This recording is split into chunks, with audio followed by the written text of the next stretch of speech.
Hello everyone. तो कैसे हो आप लोग? तो आई होप कि ठीक रहे होंगे और ठीक होंगे। तो आज की क्लास में हम स्केल टूल के बारे में जानेंगे कि हम स्केल टूल से क्या क्या कर सकते हैं। स्केलिंग तो खैर आप लोगों को पता होगा कि स्केलिंग होता क्या है, स्केलिंग से क्या कर सकते हैं हम। स्केलिंग का मतलब यह है कि आप अपना जो ऑब्जेक्ट है या फिर जो कुछ भी डिजाइन लोगो कुछ भी आप स्केल करके छोटा या बड़ा कर सकते हैं। लेकिन स्केल टूल एक अलग से इसमें ऑप्शन दिया गया है, पैनल अलग से पैनल बनाया गया है, जिसके थ्रू और भी नई नई चीजें आप कर सकते हैं और बना सकते हैं।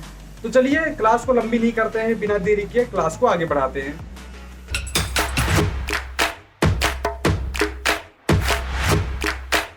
तो आज हम स्केल टूल के बारे में जानेंगे। स्केल टूल बहुत अच्छा टूल है, बहुत ही कुछ आप इससे बना सकते हैं। स्केलिंग के बारे में तो आपको पता होगा, पहले भी आपको क्लास में बता चुका हूँ स्केल का मतलब क्या होता है। रोटेट, मूव, ये सारी चीज़ें आप डायरेक्ट सिलेक्शन टूल और सिलेक्शन टूल से कर सकते हैं।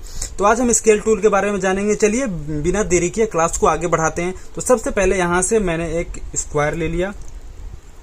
स्क्वायर लेने के बाद मैं इसका फिल कलर हटा देता हूँ। फिल कलर हटाने के बाद आप इसका स्ट्रोक कलर ले लीजिए किसी भी कलर में। मैंने ये कलर सेलेक्ट कर लिया है। इस कलर को सेलेक्ट करने के बाद मैं थोड़ा इसका स्ट्रोक साइज बढ़ा लेता हूँ। बढ़ाने के बाद मैं यहाँ से कोई एक ग्रेडियंट कलर दे देता हूँ। मैं इसका स्ट्रोक ले लेता हूँ। यहाँ से मैंने ये ग्रेडियंट ले लिया। ग्रेडियंट लेने के बाद आप इसका कलर चेंज कर लीजिए। जरूरी नहीं है कि जो मैं बना रहा हूं वही बनाना है आपको, आप कुछ भी और भी बना सकते हैं।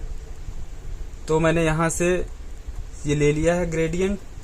अब ग्रेडियंट लेने के बाद अब मैं यहाँ सिलेक्शन टूल पे जाऊंगा। सिलेक्शन टूल पे जाने के बाद आपको यहाँ पर स्केल टूल दिख रहा होगा।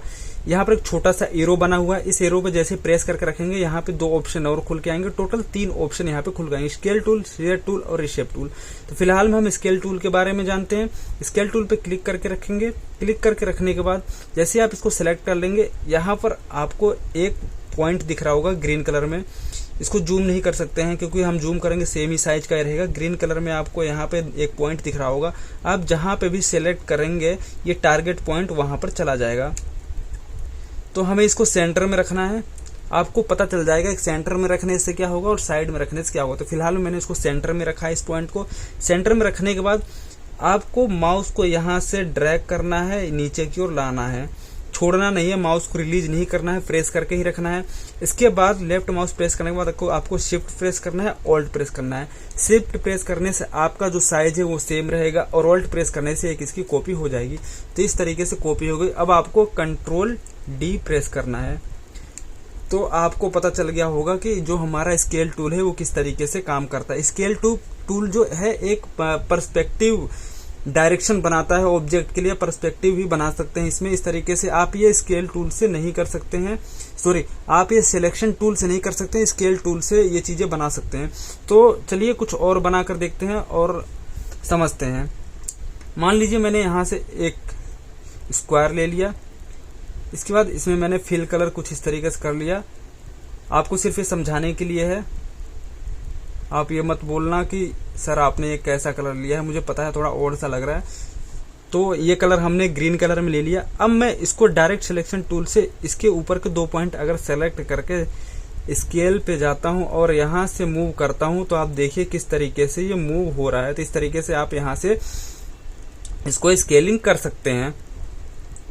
इसके बाद अगर मैं इसकी कॉपीज ले लूं, इसकी मैंने 2 कॉपी ले ली और इसको मैं सेलेक्ट करता हूं। इसके ऊपर के पॉइंट को सेलेक्ट करके अगर मैं स्केल टूल से इसको ड्रैग करता हूं तो यहां से आप देख सकते हैं क्या इफेक्ट पड़ता है हमारे इस स्क्वायर पे। तो स्केल टूल का यही काम होता है। इसकी स्केल टूल से कुछ बड़ा बनाकर देखते हैं कि हम बना क्या सकते हैं।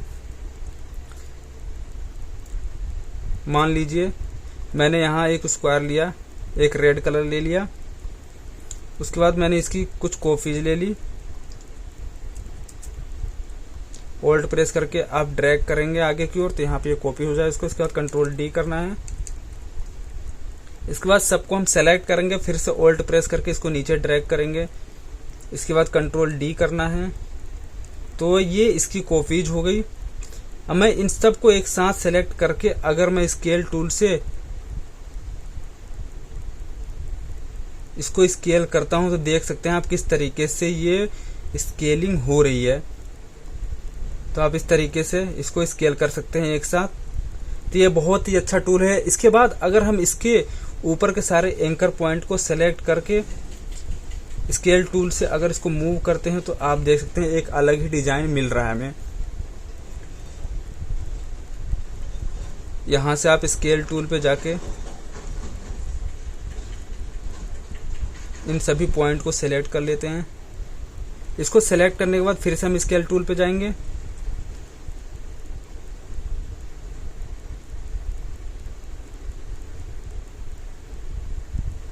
तो देख सकते हैं एक अलग ही डिजाइन हमें मिल रहा है। मतलब कि आप स्केल टूल से भी बहुत कुछ बना सकते हैं। तो स्केल टूल का हमारा मेन काम है कि बहुत सारे ऑब्जेक्ट को एक साथ हम स्केलिंग कर सकते हैं, लेकिन इसके भी कुछ रूल्स हैं जिसको आप अपने अनुसार नहीं चला सकते। जो टूल में दिया गया है, जो सॉफ्टवेयर में दिया गया है, उसी के अकॉर्डिंग चलना पड़ेगा। ये नहीं कि आप चाहें तो यहाँ पे एक एक टूल, सारे अलग अलग टूल, सारे अलग अलग शेप को आप एक साथ मूव करें या फिर रोटेट करें, ये अपने हिसाब से नहीं होगा। जो सॉफ्टवेयर में दिया गया उसी के अकॉर्डिंग आपको चलना पड़ेगा। तो फिलहाल के लिए मैं इसको यहाँ से हटा देता हूँ। सारी चीजें बारीकी से आपको समझना पड़ेगा, तभी आप कुछ बना पाएंगे या फिर कुछ सीख पाएंगे। स्केल टूल बहुत ही इंपॉर्टेंट है। फिलहाल के लिए मैं यहाँ से ये रेक्टेंगल ले लिया स्ट्रेट लाइन में। इसके बाद मैं इसको थोड़ा साइड में कर लेता हूं। एक इसकी कॉपी ले लेता हूं, इसको छोटा कर लेते हैं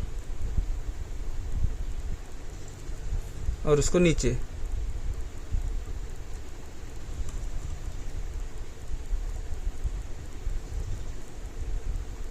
इसको थोड़ा यहां से बड़ा कर लेते हैं। परफेक्ट। एक इसकी और कॉपी लेते हैं और इसको थोड़ा बड़ा कर लेते हैं। यहाँ आप स्केल टूल से भी कर सकते हैं।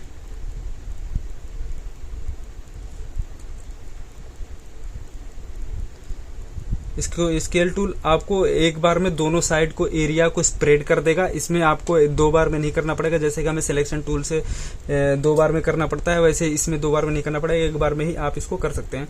तो यहाँ पे हमने इसको कर लिया। अब इसका कलर चेंज कर लेते हैं। सबसे पहले हम इसके ऊपर का एरिया भी बना लेते हैं। तो मैं इन दोनों को सेलेक्ट करके ऑल्ट प्रेस करके यहाँ लाता हूँ और जो हमारा ऊपर वाला एरिया है उसको यहाँ रखते हैं। गाइड जो है उसको आप देख सकते हैं हमें कैसे गाइड कर रहा है। तो इसमें हमें गाइड लगाने की जरूरत नहीं है, ये ऑटोमेटिक ही वर्क कर रहा है यहाँ पे। अब इसमें हम कुछ ग्रेडियंट कलर डाल लेते हैं। तो यहाँ पे हम ग्रेडियंट में जाएंगे, यहाँ पे हम ग्रेडियंट सेलेक्ट कर लेंगे। तो अभी ग्रेडियंट में डाल रहा हूँ, ग्रेडियंट इस पे नहीं हो रहा। वो इसलिए नहीं हो रहा क्योंकि अभी ग्रेडियंट हमारा स्ट्रोक पे सेलेक्ट है। तो विंडो में जाना है और इसके बाद आपको ग्रेडियंट में जाना है। ग्रेडियंट में जाने के बाद आपको स्ट्रोक हटा के फिल पे आना है। उसके बाद हम इसको जैसे सेलेक्ट करेंगे आप देख सकते हैं हमारा ये ग्रेडियंट यहाँ पे आ गया है। तो यहाँ पर हम कुछ कलर्स लेते हैं।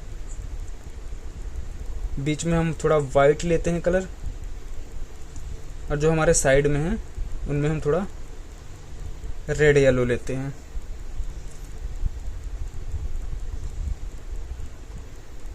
परफेक्ट। तो हमने इसको इस तरीके से कर लिया। इसके बाद हम आई टूल पे जाके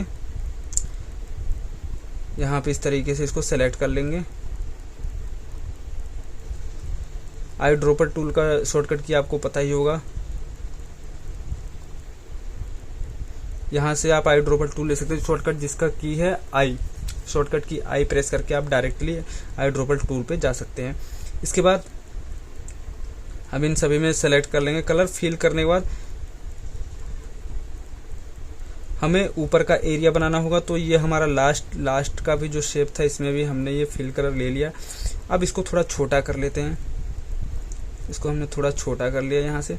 इसके बाद आपको इसको सबको सेलेक्ट करके कंट्रोल जी ग्रुप कर लेना है। इसके बाद इसको यहाँ रख लेते हैं। यहाँ पे गाइड लगाना थोड़ा ज़रूरी है, तो मैं यहाँ से गाइड लगा लेता हूँ। तो कंट्रोल आर रूलर ले लेते हैं। इसके बाद मैं यहाँ पर गाइड लगा लेता हूँ।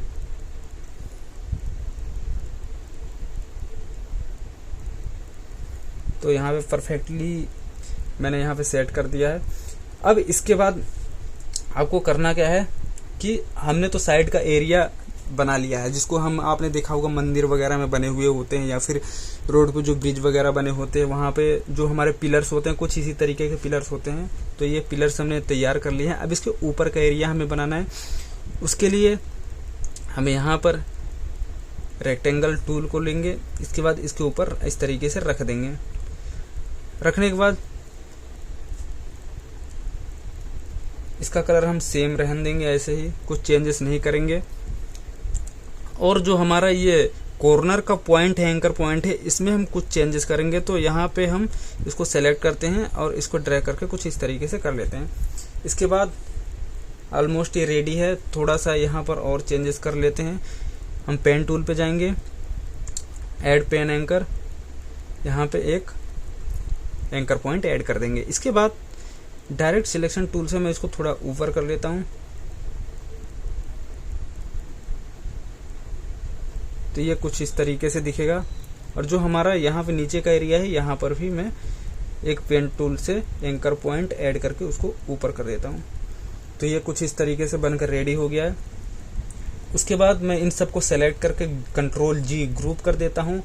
और यहाँ पर आपको जाना है, यहाँ पर एक शन बना हुआ आएगा जिसको हम अपेरियंस का टूल बोलते हैं, अपेरियंस है ग्राफिक।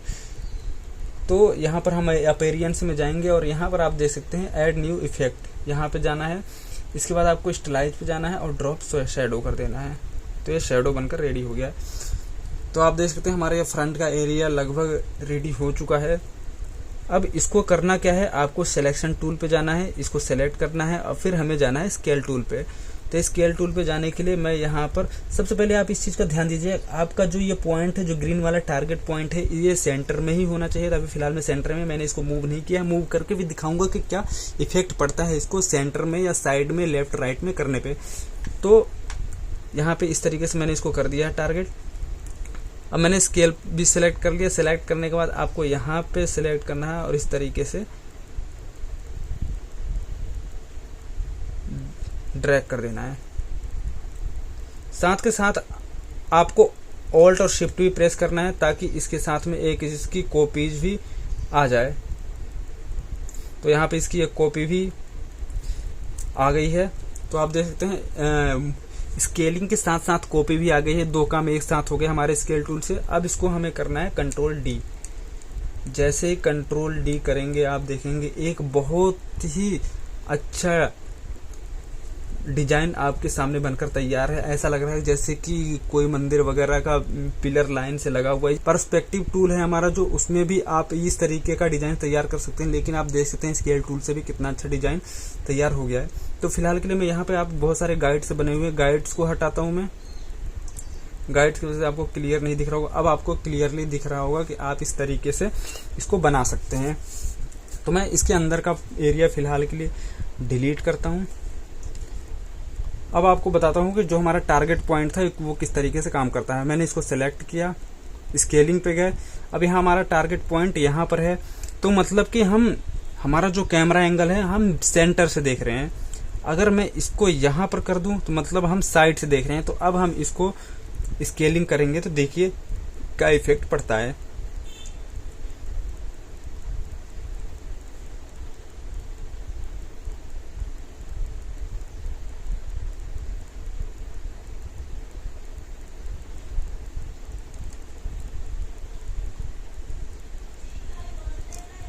ऑल्ट शिफ्ट प्रेस करके उसको छोड़ देना आपको, फिर कंट्रोल डी। तो आप देख सकते हैं ये जो हमने यहाँ पर टारगेट पॉइंट लाया था, यहाँ पे सेलेक्ट करने पर हमारा कुछ इस तरीके से दिख रहा है। अगर मैं इसको नीचे से करता हूँ, नीचे सेलेक्ट करता हूँ इसका टारगेट पॉइंट, फिर इसके बाद मैं इसको यहाँ पर इसको स्केलिंग करता हूँ, तो ऑल्ट और शिफ्ट आपको प्रेस करना है ताकि कॉपी के साथ साथ स्केलिंग हो। तो अब देखिए क्या होता है, कंट्रोल डी प्रेस किया, तब देखिए इस तरीके से हमारा लग रहा है जैसे हम नीचे से देख रहे हैं इसको। तो इस तरीके से हमारा स्केलिंग काम करता है। आप स्केल टूल से बहुत कुछ बना सकते हैं। तो प्लीज़ प्रैक्टिस करते रहिए। तो चलिए मिलते हैं नेक्स्ट वीडियो में, तब तक के लिए बाय बाय।